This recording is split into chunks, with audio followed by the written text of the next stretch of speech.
Welcome to Immerse Poets reading for week 16, day 79. Then the Lord answered Job from the whirlwind. Who is this that questions my wisdom with such ignorant words? Brace yourself like a man, because I have some questions for you, and you must answer them. Where were you when I laid the foundations of the earth? Tell me, if you know so much, who determined its dimensions and stretched out the surveying line? What supports its foundations? And who laid its cornerstone, as the morning stars sang together and all the angels shouted for joy? Who kept the sea inside its boundaries as it burst from the womb, and as I clothed it with clouds and wrapped it in thick darkness? For I locked it behind barred gates, limiting its shores. I said, this far and no farther will you come. Here your proud waves must stop. Have you ever commanded the morning to appear and caused the dawn to rise in the east? Have you made daylight spread to the ends of the earth to bring an end to the night's wickedness? As the light approaches, the earth takes shape like clay pressed beneath a seal. It is robed in brilliant colors. The light disturbs the wicked and stops the arm that is raised in violence. Have you explored the springs from which the seas come? Have you explored their depths? Do you know where the gates of death are located? Have you seen the gates of utter gloom? Do you realize the extent of the earth? Tell me about it if you know. Where does light come from, and where does darkness go? Can you take each to its home? Do you know how to get there? But of course you know all this, for you were born before it was all created, and you are so very experienced. Have you visited the storehouses of the snow, or seen the storehouses of hail?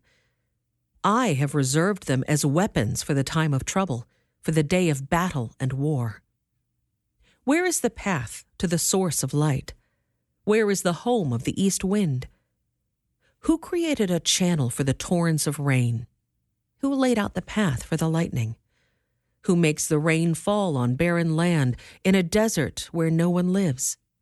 Who sends rain to satisfy the parched ground and make the tender grass spring up? Does the rain have a father? Who gives birth to the dew? Who is the mother of the ice? Who gives birth to the frost from the heavens? For the water turns to ice as hard as rock, and the surface of the water freezes. Can you direct the movement of the stars, binding the cluster of the Pleiades, or loosening the cords of Orion? Can you direct the constellations through the seasons, or guide the bear with her cubs across the heavens? Do you know the laws of the universe? Can you use them to regulate the earth? Can you shout to the clouds and make it rain? Can you make lightning appear and cause it to strike as you direct? Who gives intuition to the heart and instinct to the mind? Who is wise enough to count all the clouds?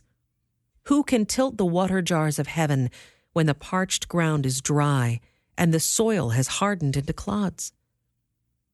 Can you stalk prey for a lioness and satisfy the young lion's appetites as they lie in their dens or crouch in the thicket? Who provides food for the ravens when their young cry out to God and wander about in hunger? Do you know when the wild goats give birth? Have you watched as deer are born in the wild? Do you know how many months they carry their young? Are you aware of the time of their delivery?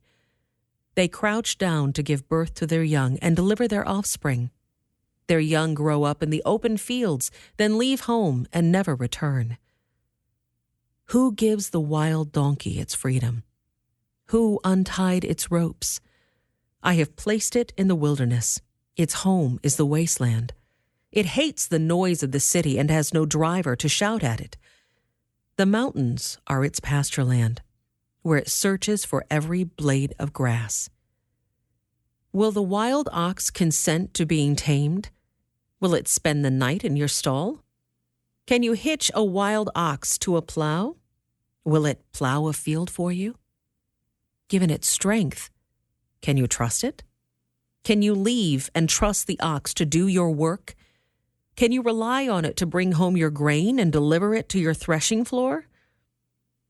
The ostrich flaps her wings grandly, but they are no match for the feathers of the stork. She lays her eggs on top of the earth, letting them be warmed in the dust. She doesn't worry that a foot might crush them or a wild animal might destroy them. She is harsh toward her young, as if they were not her own. She doesn't care if they die. For God has deprived her of wisdom. He has given her no understanding. But whenever she jumps up to run, she passes the swiftest horse with its rider. Have you given the horse its strength, or clothed its neck with a flowing mane? Did you give it the ability to leap like a locust? Its majestic snorting is terrifying. It paws the earth and rejoices in its strength when it charges out to battle. It laughs at fear and is unafraid. It does not run from the sword. The arrows rattle against it, and the spear and javelin flash. It paws the ground fiercely and rushes forward into battle when the ram's horn blows. It snorts at the sound of the horn. It senses the battle in the distance. It quivers at the captain's commands and the noise of battle. Is it your wisdom that makes the hawk soar and spread its wings toward the south? Is it at your command that the eagle rises to the heights to make its nest? It lives on the cliffs, making its home on a distant rocky crag. From there it hunts its prey, keeping watch with piercing eyes. Its young gulp down blood. Where there's a carcass, there you'll find it.